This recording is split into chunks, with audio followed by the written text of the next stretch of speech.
परळीमध्ये सोमय्यांच्या ताफ्याला काळे झेंडे दाखवण्यात आलेले आहेत। परळीतून मौलाना आझाद चौकाकडे जाता वेळेस काळे झेंडे दाखवण्यात आलेत। बीड परळीत सोमय्यांच्या ताफ्याला काळे झेंडे दाखवण्यात आलेले आहेत। मौलाना आझाद चौकाकडे जात असताना किरीट सोमय्या यांच्या गाडीला काळे झेंडे दाखवण्यात आलेले आहेत।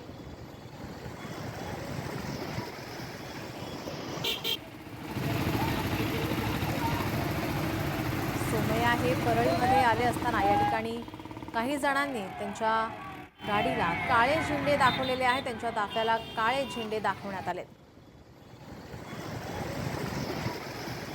यावेळी पोलिसांनी या लोकांना बाजूला केलेला आहे। आपण ही दृश्य पाहतोय। या ठिकाणी परळीत सोमय्या यांचा ताफा आल्यानंतर त्यांना काही लोकांनी काळे झेंडे दाखवलेले आहेत। यावेळी पोलिसांनी त्यांना बाजूला केलंय।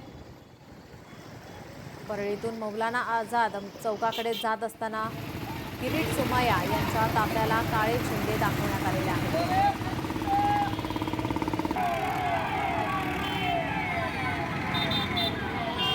आपले प्रतिनिधी हरिदास तावरे आपल्यासोबत जोडलेले आहेत। हरिदास, काय अधिकची माहिती? या ठिकाणी सांगता येईल की परळी शहरामध्ये सकाळी आज भाजपचे माजी आमदार किरीट सोमय्या या ठिकाणी आले होते आणि काही प्रमाणपत्र बोगस आहेत अशा पद्धतीचं त्यांचं म्हणणं होतं। मात्र त्या ठिकाणी गेल्यानंतर त्यांनी पाहणी केली। मात्र त्यांनी परळीमधून बाहेर निघता वेळेस मौलाना आझाद चौक असेल, छत्रपती शिवाजी महाराज चौक आणि एक मिनार चौक या दोन ते तीन चौकामध्ये त्यांना काळे मुस्लिम बांधवांनी काळे झेंडे दाखवले। मात्र अशा पद्धतीचं नसताना सुद्धा किरीट सोमय्या अनेक वेळा येऊन बीड जिल्ह्यामध्ये त्रास देतात असं या नागरिकांचं म्हणणं होतं।